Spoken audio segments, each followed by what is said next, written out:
नमस्कार दोस्तों, मैं विलास उरकुड़े फिर आपका स्वागत करता हूं एक बार आपके अपने पसंदीदा web news channel supreme power पर।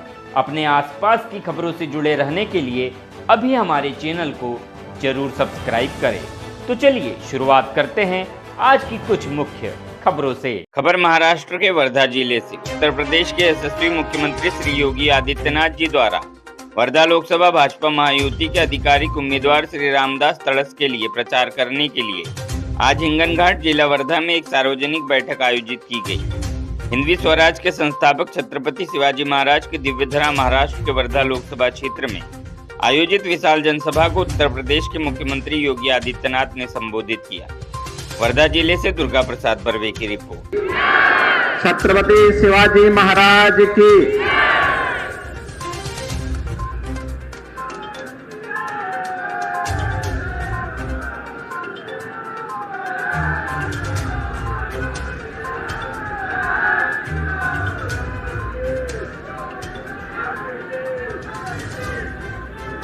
लोकसभा चुनाव 2024 के प्रथम चरण के मतदान के लिए आयोजित आज की सभा में इस पार्लियामेंट्री कॉन्स्टिट्यूंसी के खासदार भारतीय जनता पार्टी और सहयोगी दलों के प्रत्याशी श्री रामदास तड़स जी,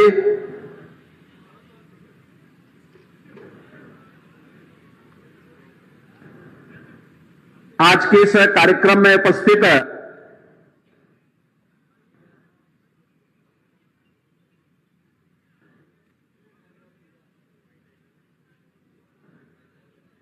महाराष्ट्र सरकार के मंत्री श्री सुबोध मोते जी, अशोक शिंदे जी, आमदार श्री समीर कोणाकवार जी, पंकज भोयर जी, प्रताप अड़सर जी, मंच पर उपस्थित भारतीय जनता पार्टी के जिलाध्यक्ष श्री सुनील गपाट जी,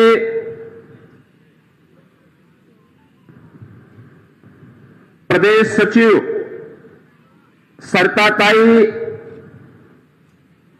लोकसभा प्रमुख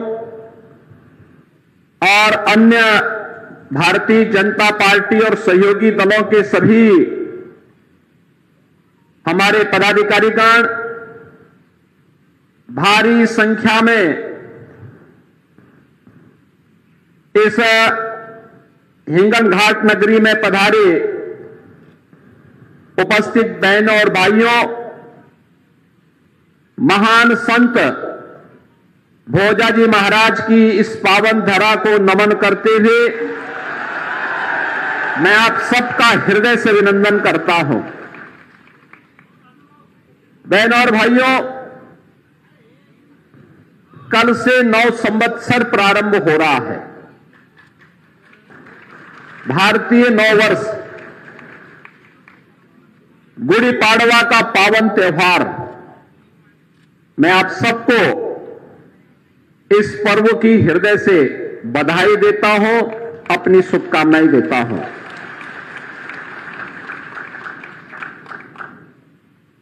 मैं इस पावन धरा को इसलिए भी नमन करता हूं कि भारत की आजादी का नेतृत्व करने वाले राष्ट्रपिता महात्मा गांधी ने वर्धा को अपनी कर्मभूमि बनाया था और यहां के माध्यम से उस समय उन्होंने देश के अंदर विदेशी हुकूमत को, उसकी चूनों को हिलाने के लिए जो अभियान प्रारंभ किया था, वह अभियान महाराष्ट्र की राष्ट्रवादी जनता ने हाथों हाथ लेकर के भारत की स्वाधीनता को एक नई ऊंचाइयां प्रदान करने में अपना योगदान दिया था। बहनों और भाइयों, 2024 लोकसभा का चुनाव चल रहा है। 19 अप्रैल को पहले चरण का मतदान होना है। मैं उत्तर प्रदेश से आया हूं। 80 लोकसभा सीट हैं उत्तर प्रदेश में। 7 चरणों में चुनाव होने, लेकिन हम आश्वस्त हैं उत्तर प्रदेश में। और कल मैं राजस्थान में था, राजस्थान में भी यही आश्वस्ति का भाव है। उत्तर हो, दक्षिण हो, पूरब हो, पश्चिम हो, पूरे देश के अंदर एक ही भाव है। सबके मन में एक ही भाव है, एक ही आश्वस्ति है। और संभवतः आजादी के बाद पहला जनरल इलेक्शन है जिसके परिणाम के बारे में भी जनता जनार्दन पहले से अवगत है। और वह परिणाम के बारे में अवगत है कि आएंगे तो मोदी ही, आएंगे तो मोदी जी ही। जनता इस बात के लिए आश्वस्त है। मैंने इसलिए भी कहा कि मैं उत्तर प्रदेश से आया हूं। एक छोटी सी घटना मैं आपको बताता हूं। उत्तर प्रदेश में होली का पर्व बड़े धूमधाम से मनाया जाता है, बहुत धूमधाम से मनाया जाता है। और हम लोगों ने वृंदावन, मथुरा को होली के लिए रंगोत्सव के रूप में चिन्हित किया। हमारा रंगोत्सव का आयोजन वहां होता है, लेकिन आयोजन तो हर जगह होता है। होली के पर्व पर इससे पहले गाना गाया जाता था वहां पे। और खासतौर पर हमारे ईस्टर्न यूपी में कि होली खेले रघुवीरा, अवध में होली खेले रघुवीरा। यानी इसका आशय था कि अयोध्या में प्रभु रामलला होली खेल रहे हैं और लोग झूमते थे, पूरा गाने के साथ झूमते थे, गांव के गांव। लेकिन बहनों और भाइयों, 500 वर्षों से अयोध्या में रामलला को किसी ने होली खेलते हुए नहीं देखा। पहली बार अयोध्या में रामलला ने होली के आयोजन के साथ जुड़ करके पूरे भारतवासियों को नए भारत का दर्शन कराया है। और इसीलिए तो मैं आश्वस्त हूं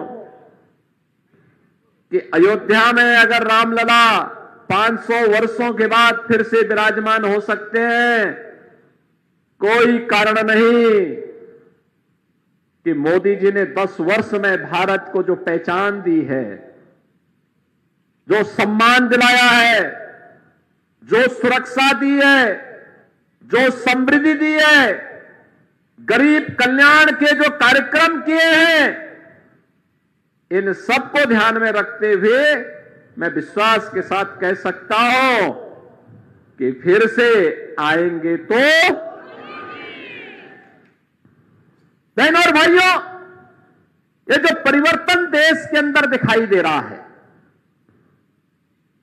दुनिया के अंदर दिखाई दे रहा है। आज भारत के पासपोर्ट की कीमत बढ़ी है। दुनिया के अंदर भारत के पासपोर्ट की कीमत बढ़ी है। भारत का सम्मान बढ़ा है। बड़े गर्व के साथ लोग आज इस बात को मानते हैं कि भारत दुनिया का एक सिरमौर है। लेकिन 14 के पहले ऐसा नहीं था। सीमाएं सुरक्षित हुई हैं। पहले दुश्मन देश भारत की सीमा में घुसते थे, सीमाओं का अतिक्रमण होता था, सरकारें आंखें बंद कर देती थी। अब कोई सीमा का अतिक्रमण नहीं करता है। मैं तो 4 दिन पहले ब्रिटेन के एक प्रतिष्ठित समाचार पत्र द गार्डियन को पढ़ रहा था। उसमें उसने एक समाचार प्रकाशित किया था जिसमें उसने कहा कि पाकिस्तान के अंदर 2 वर्ष पहले 20 आतंकवादी चुन चुन करके, दुर्दांत आतंकवादी चुन चुन करके मारे गए, और इसका शक पाकिस्तान ये मानता है कि सब भारत ने कराया है। यानी इसका मतलब जिस पाकिस्तान में मुंबई विस्फोट के अपराधी वे